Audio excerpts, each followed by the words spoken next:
A'udzubillahi minasyaitonirrajim. Bismillahirrahmanirrahim. Assalamualaikum warahmatullahi wabarakatuh and good evening.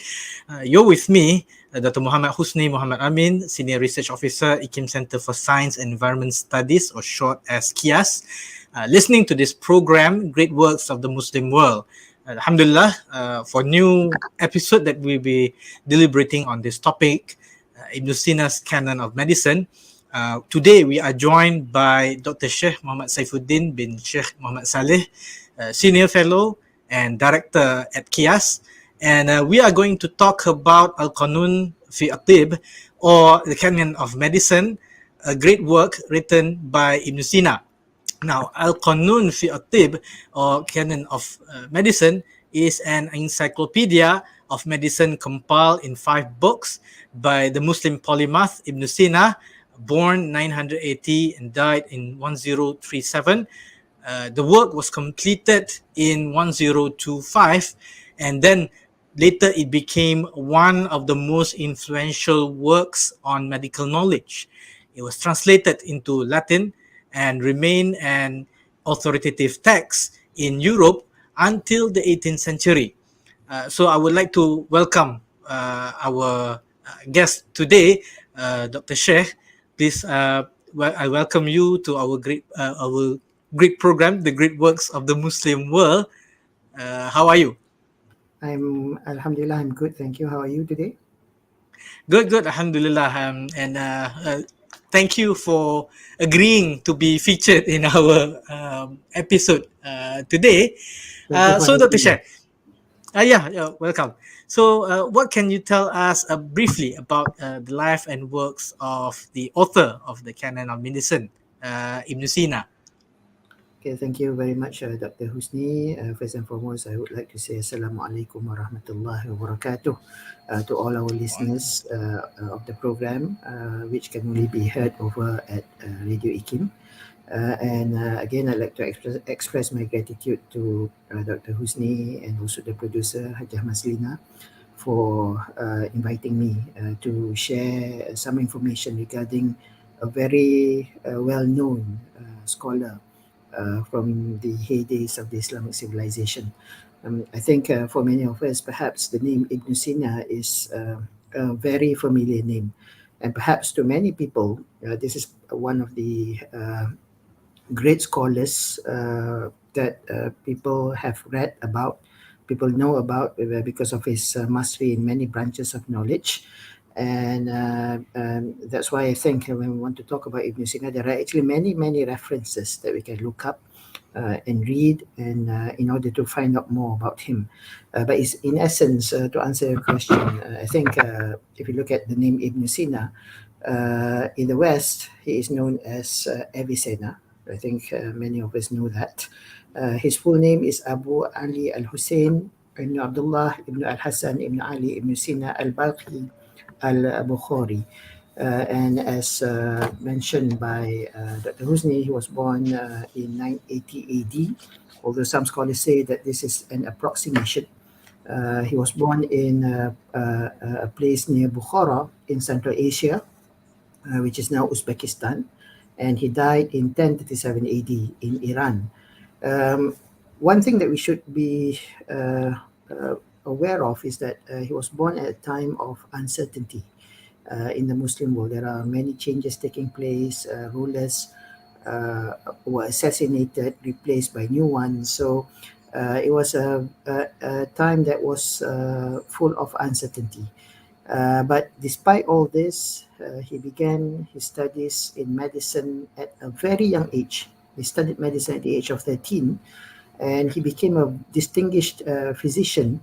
And his medical expertise actually brought him to the attention of the Sultan of Bukhara of that time, of whom he successfully treated for a serious infection.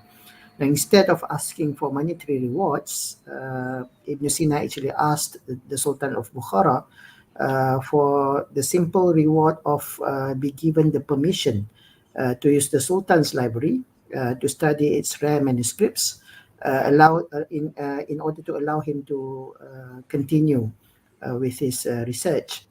And he was also Aside from the Sultan of Bukhara, he was also associated with multiple short-lived sultanates, but he often relocated, searching for a more stable and well-paying position. At various times, he worked as a political administrator. He was also court physician at certain parts of his life. He was even a soldier and also occasional outcast. And at one time, he was even a prisoner. So his life was very colorful. If you want to look at it that way. Uh, for one thing for certain is that his life was very hectic.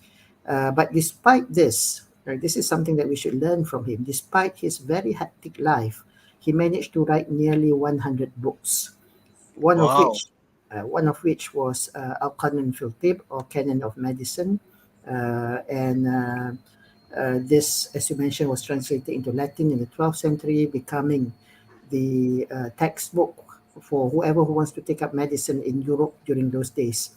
Um, and this work, Al-Qanun fil Tibb, continued to be consulted in the Muslim world well into the 20th century. That's why, if you look at one thing that a well-known medical scholar said, William Osler, he described the Canon or the Qanun as the most famous medical textbook ever written, noting that it remained a medical Bible for a longer time than any other work.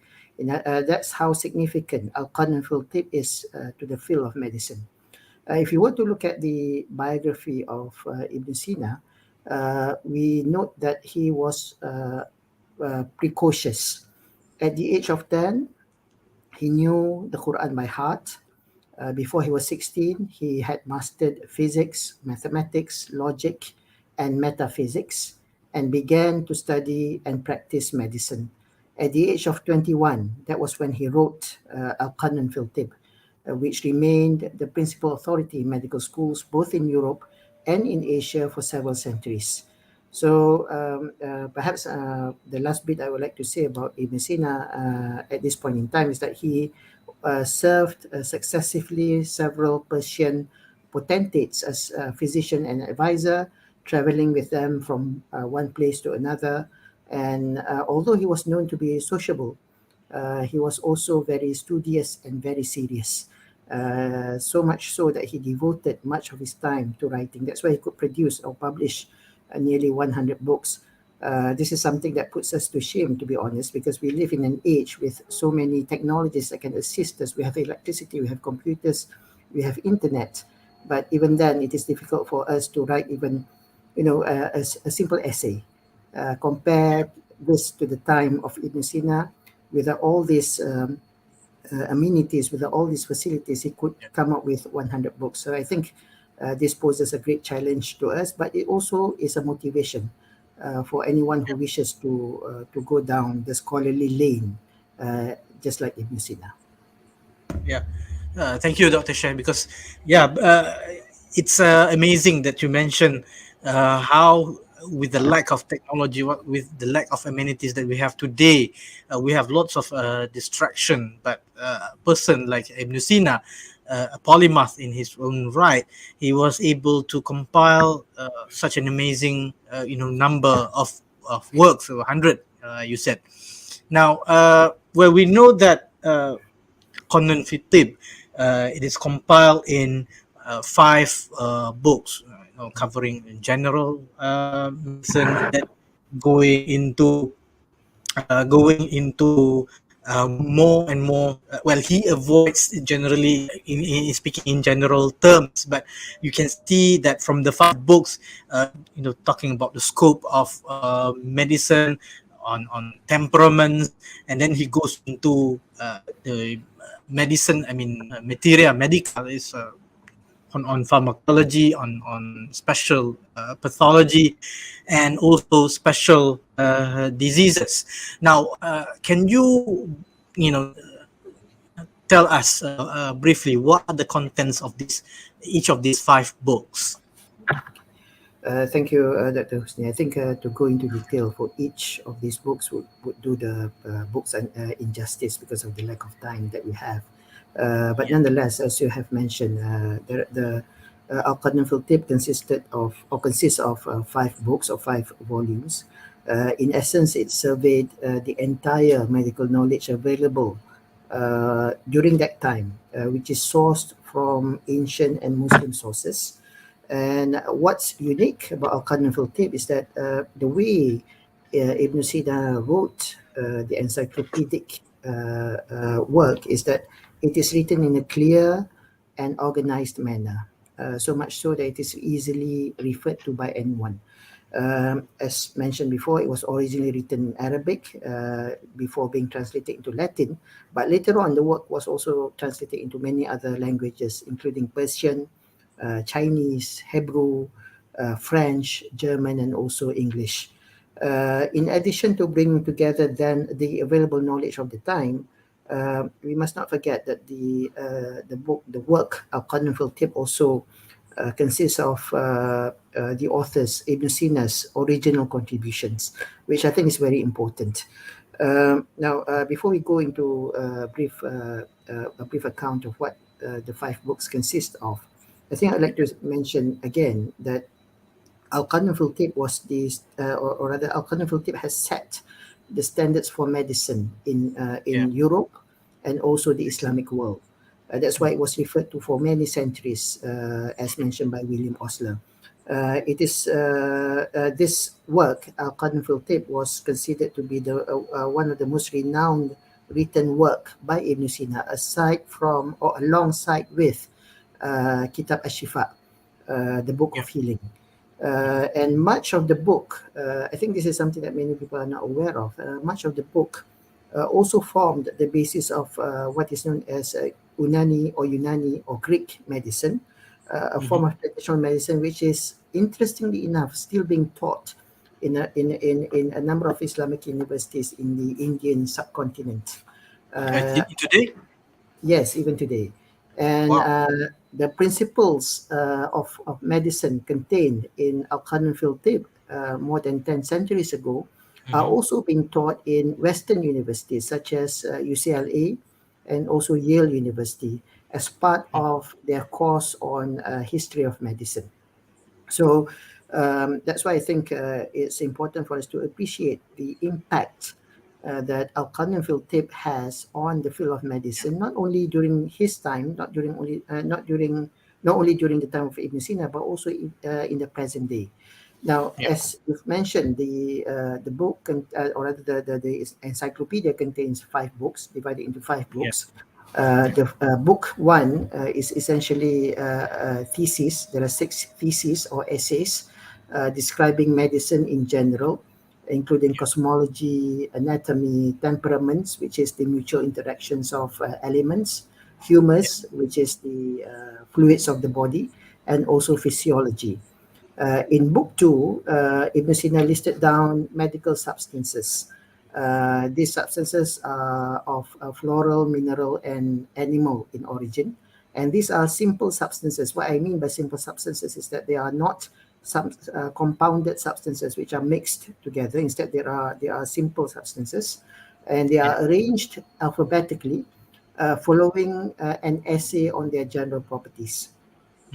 Book 3 contains diagnosis and treatment of diseases specific to one part of the body. The way Ibn Sina presented this is by starting the book with the top part of the body, going down all the way to the bottom of the body, covering functions and diseases of each organ. Book 4, diagnosis and treatment of conditions covering multiple body parts or the entire body. And interestingly, for me at least, this includes a treatise on personal hygiene, which includes the skin, hair, nails, and also body odor. And finally, Book 5 contains the formulary of compound remedies. If you remember earlier on, I mentioned Book 2 contains Yeah. a list of medical substances, which are simple substances. But in Book 5, we are talking about compound remedies. There are 650 compound drugs mentioned by Ibn Sina in Book 5. And these are attributed to Arabic, Indian, and Greek sources. Now, if you look at the 5 books, books 1, 3, and 4, they are further divided into parts or funds, chapters or ta'lims, subchapters or jumlas, sections or fasals, and subsections or babs. So the length of each book vary from one another depending on the focus of each book. But I would like to highlight some of the important original contributions. Remember, I said that even though it contains an information gathered from the medical knowledge of the time, but it also contains Yeah. Ibn Sina's original contributions. Uh, Mhm. Ibn Sina's important original contributions include advances such as recognition of contagious nature of tuberculosis, and that he identified that spread of diseases can happen through media such as water and soil, and also he acknowledges that there is an interaction between psychology and health. And in addition to describing pharmacological methods, the book described 760 drugs and became the most authentic materia medica of the era. So again, like I said, for us to cover everything contained in these 5 books will not do justice to the book, but briefly, I would say that this is an overview of what is contained in Al-Qanun al-Tibb. And I'm sure for those who are very interested to know more about this, we can get translations of the book in libraries for us to refer, as well as commentaries by many scholars on Al-Qanun al-Tibb. Yes, really fascinating, the Shahid that you mentioned. I think we can see from there that he is building upon, he's not just copying the earlier medicine from the Greeks, but he's Yes. also building upon, I mean, using them as a foundation. He built upon what his predecessors have built. I remember, reading about this one other uh, person who have done medicine, uh, Muhammad Abu Bakr al-Razi. He predated him by a few decades, and he tried to, he presented a critique on Gaelic medicine. I suppose that also laid a foundation upon which Ibn Sina also built. Now, I'm interested to when I hear that you said Ibn Sina had a theory on hygiene on the air, because Razi also had the paradigm of, he used to say that in contagion, had a theory of contagion, whether viruses and bacteria. Back then, they didn't have this concept of microbe, but they understood that it was bad air that brought diseases to people. People like Arazi, he used to make experiments where he hung freshly cut meat in places around the cities to determine which area had the cleanest air, so that it will be more suitable to build a new Bimaristan, a new hospital. Now, talking about paradigm, from the Qanun fi al-Tibb, the Canon of Medicine alone, what can we learn from Ibn Sina's view of medicine, Dr. Shaykh? Okay. Before I answer that question, I'd like to pick up on your one of your points regarding that. Yeah, When we want to expand on knowledge, we build upon what was introduced or what was founded earlier on. And I think this is the lesson that we should learn from the Islamic civilization. The scholars did not reinvent the wheel. Whatever wisdom, whatever legacy of knowledge that they got from all the previous or earlier civilizations, be they from the Indian, Persian, Egyptian, Greek, they studied all these thanks to the massive translation work done during those days. They yeah, studied all the previous work, they identified any errors and they correct these errors, and they build upon the knowledge that was introduced much earlier. And that's why I think that would probably be one of the reasons why we saw Islamic civilization reaching a height that was never seen before in earlier civilizations. So I think this is perhaps one lesson that we should learn in today's world. When we want to do something, we want to expand upon knowledge, make sure that we don't reinvent the wheel. We have so much technology today that we can do a lot of literature review more easily. I think this should help us in doing so. Now, going back to Ibn Sina, I think one important foundation that Ibn Sina gave to medicine is that he believed that the human body cannot be restored to health unless the causes of both health and disease are determined. So yeah, this is important. If you want to be healthy, we have to identify what caused the disease. yeah, And this was, I think, a critical foundation that Ibn Sina has laid in the field of medicine. yeah, In fact, he defined medicine as the yeah, science of which we learn the various states of the human body in yeah. health, when Mhm. not in health, the mean by which health is likely to be lost, and when lost is likely to be restored to health. So essentially, if you look at this definition by Ibn Sina, he has actually put down the emphasis on, to me, three things that are critical in medicine. Number one, diagnosis. Yeah, That is the identification of the nature of an illness by examination of the symptoms. So, if a certain symptom is presented on the patient, then you can identify the illness that the patient has. And from there, yeah, it goes to the second important part of medicine, which is treatment. Um, Once you have identified the illness or the disease, then you prescribe the necessary treatment to the patient. And yeah, the third part is prognosis, because Ibn Sina also looks at the likelihood, or rather the likely cause of a certain medical condition, the forecast, whether the patient will be cured, or recover. whether recover, or whether the condition Yeah, will deteriorate. yeah, These are the things that was done by Ibn Sina: diagnosis, treatment, and also prognosis. And this is very much evident in the five books contained in the encyclopedic Al-Qanun al-Tibb. So I yeah, think this basis or these foundations can be seen today in modern medicine. You yeah, don't just prescribe any drugs to the patient without knowing what the diagnosis is. yeah, And also, when we talk about disease, today we also talk about prognosis, the chances of survival, chances of recovery. These yeah, are modern medical language, which can be seen and can be traced to the time of Ibn Sina, especially through his work, Al-Qanun fil Tibb. yeah.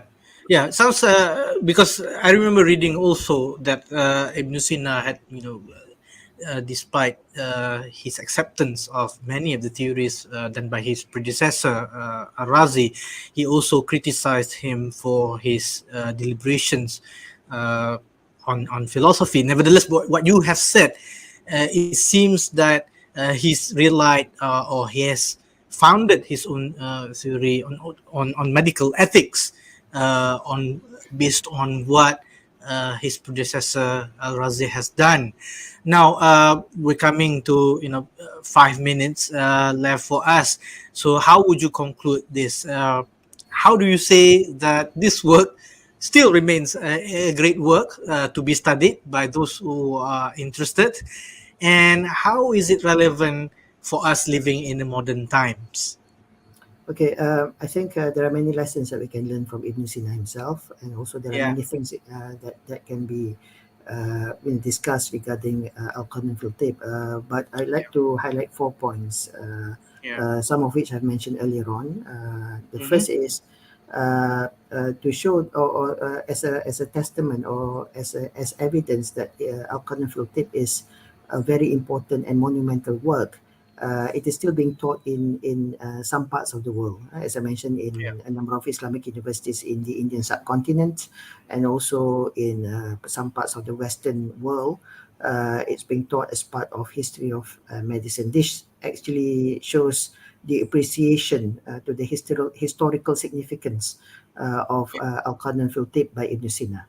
Yeah. Number two was when I mentioned about William Osler, the medical scholar, the 20th century, 19th century medical scholar William Osler, when he noted that the Qanun remained a medical Bible for longer than any other works in medicine. And I although see. some of the science of the elements and the humors are no longer accepted in medicine, the I see. contributions of Ibn Sina have helped set the standards for current medical practices we mentioned Yeah. earlier regarding, for example, diagnosis, treatment, and prognosis. Yeah. Point number three, Ibn Sina also introduced very advanced drug design based on drug delivery, targeting the specific organ, the position in the site of action, pain control, wound healing, clearance after action, and also supporting the organ. So this is something to me is quite advanced for somebody from that era, Yeah. and this is So he's something ahead of his time. he was very much ahead of his time regarding Yeah. drug delivery. So I think this is very interesting. I think the book on Materia Medica is important when it comes to this. Yeah. The fourth part, which I think is seldom being highlighted, is that one of the things that Ibn Sina studied and described was regarding the pulse, in which Ibn Sina wrote, every beat of the pulse comprises two movements and two pauses. Thus, Yeah. expansion, pause, contraction, pause. So when modern scholars look at this, they are very much intrigued because what is being described by Ibn Sina is very much in line with modern medicine. I see. The section on the pulse is the most detailed and lucid discussions on the features and characteristics of the pulse, as contained in Al-Qanun al-Tibb, and this helped to identify certain medical conditions involving arrhythmias such as atrial fibrillation, Yeah. premature and dropped beats, among others. So Mhm. again, this has to do with diagnosis of a disease based on symptoms, and this is in regards to the pulse and also the heart. So So he can detect diseases or a person suffering from illnesses just by sensing their pulses or heart rate. for if the disease has to do with heart diseases. Yeah. Again, if you remember one of the books, he detailed the anatomy of the human body from the top of the body all the way to the bottom of the body. So each part, each organ, each system is described by Ibn Sina based on the knowledge of the time, and diseases that relate to each system and also organ was also described, and how to treat these diseases were also described. So these are, the work is like you mentioned. I like the phrase that you use, ahead of his time. But Yeah. again, I'm sure it was very much helpful for the people of those of that particular era. Yeah. Uh, we are today living in a time when we have modern medicine. We are very fortunate because of that. But just imagine living in that era without proper knowledge on medicine. Definitely people will be facing a lot of hardship when it comes to diseases Yeah. and illnesses, and the knowledge of Ibn Sina actually helps people to come up with ways that can treat certain ailments, diseases, and illnesses. Wallahu alam. Okay. Yeah, we forgot to show our viewers how one such translated volume is in modern times. Can we show them? Yeah, all right. So we are coming to close to the end of our program. I'd like to thank our special guest today, Dr. Sheikh Saifuddin, for joining us and deliberating with us on Qanun Fittib, the Canon of Medicine by Ibn Sina. Thank you. Maybe we'll have another session in the near future, inshallah. Inshallah, inshallah. Yeah. Okay. So that closes our program today. I'd like to thank our viewers for staying on with us and joining us in this program. And next week, we'll go into a treatise on Hanafi jurisprudence by Imam al-Sharakhsi, the Mabsud. And we'll have another special guest coming up. I don't want to break the surprise today. We'll keep that under wraps. So until next time, Wabillahi taufiq wal hidayah. Assalamualaikum warahmatullahi wabarakatuh.